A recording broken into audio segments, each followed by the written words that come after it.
Halo, assalamualaikum sahabat Diari VW. Apa kabar? Semoga baik-baik saja ya. Sudah lama ya aku nggak upload video tentang share profil aku. Ya kemarin-kemarin suasananya lagi campur aduk antara down up gitu. Jadi belum kepikiran untuk membuat video, tapi berhubung banyak yang inbox, ada yang banyak yang mencari tahu tentang aku dan mengirimkan pesan untuk upload terus.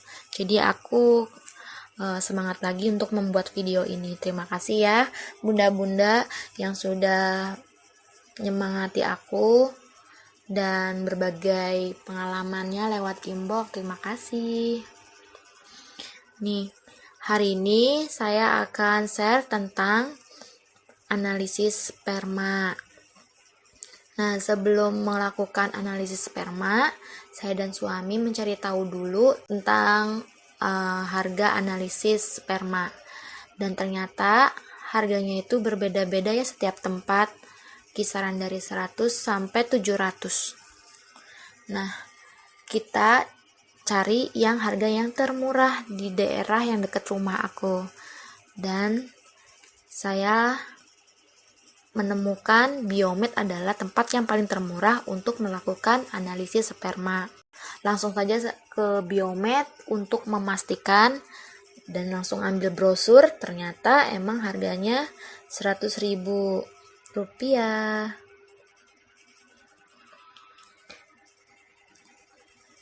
Ini adalah suasana Biomed di pagi hari. Ini udah ngantri banget, udah penuh, padahal Biomed bukanya jam 8, tapi kata penjaganya jam 7 juga sudah banyak yang mengantri. Setelah memastikan harga analisis di Biomed yaitu 100.000, saya langsung saja ngambil nomor antrian. Nah, saya ini jam 8:14 tapi udah mendapatkan nomor antrian ke 27. Lumayan nunggunya lama. Nah, sebelum melakukan analisis sperma, kita diminta untuk membayar administrasi dulu. Setelah administrasi dibayar, kita baru disuruh masuk ke ruangan untuk mengambil sampel. Ini ruangan analisis sperma. Kecil sih, tapi lumayan ya.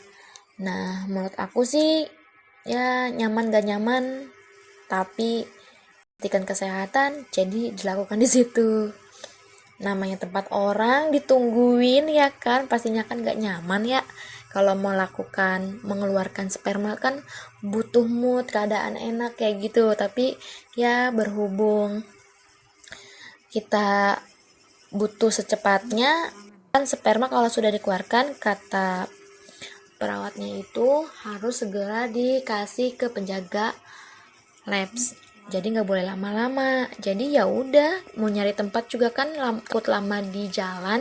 Jadi ya udah, akhirnya suami mengeluarkan sperma di tempat itu. Di sini ada treatment tapi kita tidak menggunakannya karena kita lebih fokus untuk suami mengeluarkan sperma.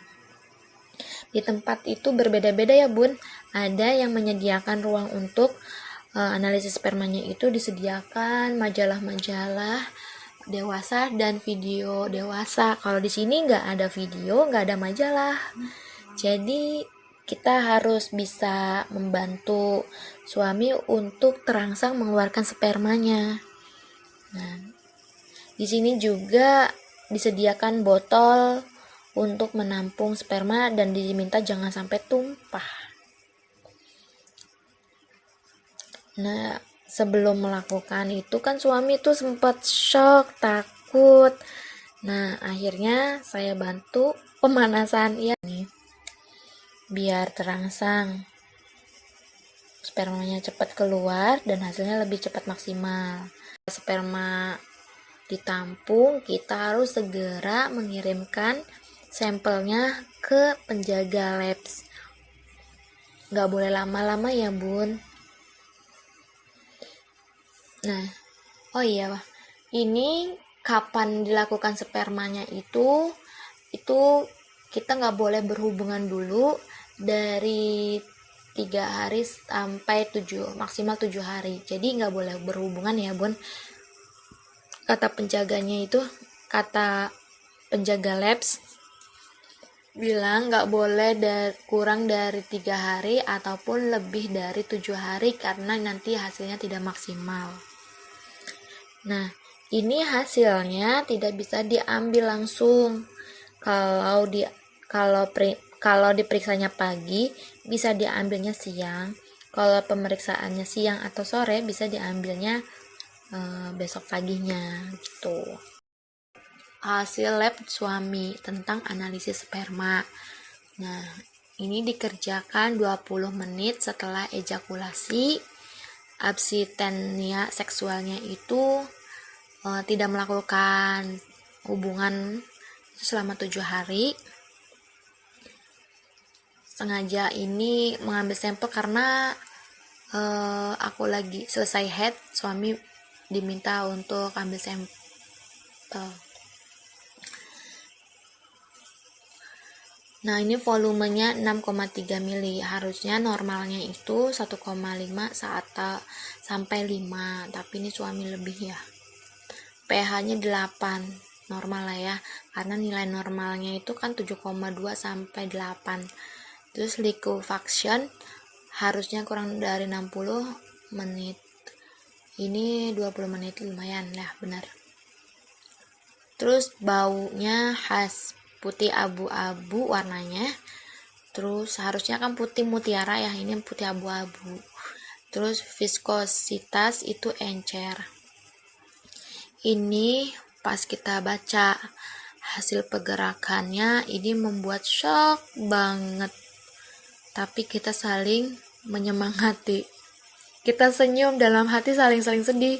Terasa loh rasanya senyum bahagia sama senyum untuk menyemangati. Terasa beda banget. Tapi kita nggak boleh nampakkan sedihnya ya. Takutnya suami makin down, aku juga makin ikutan down. Makanya kita harus senyum, syukurin, jalanin. Tuh. Ini bergerak baiknya 0%. Sedih sih sebenarnya. Banget sebenarnya sedih. Harusnya kan di atas 50% ya. Berharap sih bergerak baiknya 85%. Tapi ini hasilnya 0%. Bergerak lambatnya 10%, bergerak tidak lajunya itu 5%. Jadi kemungkinan bergerak lambatnya berarti dikurangin tidak laju berarti 5%. Tidak bergeraknya 85%. Sedih banget. Kenapa seandainya bisa ditukar, tidak bergeraknya 0%, bergerak baiknya 85%, ya Allah, alhamdulillah banget nih. Tapi kenyataannya begini. Dan ini aglutinasinya negatif, leukositnya 2,2 sampai 3. Jumlah spermanya di sini harusnya kan normalnya di atas 15 juta. Tapi suami 4,4 juta. Jadi jumlahnya sperma itu masih kurang banget. Nah, bentuk normalnya harusnya kan di atas 50%, tapi suami bentuk spermanya itu 50%. Bentuk abnormal atau tidak normalnya, nilai normalnya itu harusnya kan di bawah 50%, tapi bentuk abnormal suami itu 50%. Kesimpulan analisis sperma suami yaitu oligostetnospermia. Artinya itu jumlah sperma kurang dan pergerakan sperma lambat. Doain ya di hari VW, semoga suami sehat, sperma normal, dan bulan ini hamil. Amin. Nah, ini pengalaman saya tentang mengetahui hasil analisis sperma suami. Ini sebenarnya saya baru tahu, baru sadar hasil analisisnya itu di rumah. Karena waktu di rumah sakit, pas dibuka itu masih belum fokus sekali ya. Jadi nggak terlalu sadar dan menyadari hasilnya itu mengejutkan seperti ini. Karena pas di rumah sakit itu saya sambil melakukan pendaftaran untuk konsultasi ke dokter. Nah, karena lumayan saya dapat voucher promo, saya melakukan langsung konsultasi analisis spermanya juga. Tapi insya Allah nih kita sedang berusaha banget langsung konsultasi dan langsung dikasih obat. Semoga melalui obat ini suami spermanya normal. Nah, suami ini diberikan obat 2 macam untuk sperma biar volumenya banyak dan sperma bergerak dengan cepat. Ini dikasih 2 macam obat, yaitu Oligocare. Ini dikasih untuk 1 bulan. Itu harganya itu 354.420. Dan satu laginya ini obat metformin. Ini pokoknya kedua obat ini kata dokter untuk menambah spermanya banyak dan lebih lincah lagi. Amin, amin, amin. Semoga bulan ini lancar. Ini biaya semua keperluan analisis sperma. Pertama nih ada tes laboratorium sebesar 100.000. 2 ada konsultasi dokter sebesar 250.000. Yang ketiga ada obat Oligocare sebesar 354.420.000 dan 4 ini ada obat metformin sebesar 137.700.000. Total keseluruhannya yaitu 842.120.000. Nah, ini biaya yang saya keluarkan sebesar segitu ya. Sebenarnya sih normalnya 1 jutaan budgetnya tuh. Tapi berhubung saya dapat voucher promo, jadi konsultasi dokternya itu dapat potongan harga.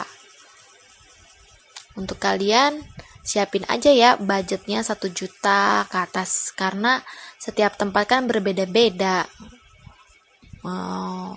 Saran aku sih sebelum tes itu kalian cari-cari info dulu deh harganya biar kita menyesuaikan budget yang kita punya. Persiapan keperluan analisis sperma yang pertama itu mental. Nah, jika hasilnya sesuai dengan diharapkan nama kita, alhamdulillah. Tapi kalau jika tidak sesuai dengan harapan, jangan berkecil hati, tapi jadikan sebagai motivasi untuk kesembuhan, untuk lebih baik lagi. Yang kedua ada dana, karena sehat itu mahal, konsultasi dokter mahal, obatnya juga mahal, ya. Jadi siapkan dana, nabung ya. Yang ketiga, jangan berhubungan suami istri antara 3 sampai 7 hari. Yang keempat, murni sperma. Artinya itu nanti yang dijadiin sampel gak boleh ada campuran pelumas, gel, air liur, air mani, air apapun, dan lain-lainnya gak boleh campuran ya. Harus benar-benar murni sperma. Yang kelima, lebih baik dilakukan tes di pagi hari karena sperma di pagi hari kualitasnya lebih bagus. Yang keenam, berdoa, tetap terus meminta kepada Allah supaya diberikan kemudahan, kelancaran untuk memiliki momongan. Hasil analisis sperma ini bukan mutlak ya, tapi sewaktu-waktu bisa berubah. Kalau misalnya diobati, insya Allah bulan depan akan ada perubahan yang lebih baik lagi. Dan kita harus berpikir positive thinking kalau kita bisa sehat, bisa normal, dan juga bisa hamil alami. Amin. Karena kan tes analisis sperma ini tujuannya untuk mengetahui kualitas sperma suami kita bagus atau tidak. Itu. Jadi pokoknya kita harus mempersiapkan kesehatan kita untuk memiliki buah hati. Semoga diberikan kemudahan, kelancaran untuk memiliki momongan. Itu aja pengalaman yang saya alami bersama suami. Semoga bermanfaat. Salam 2 garis, salam sehat. Assalamualaikum warahmatullahi wabarakatuh.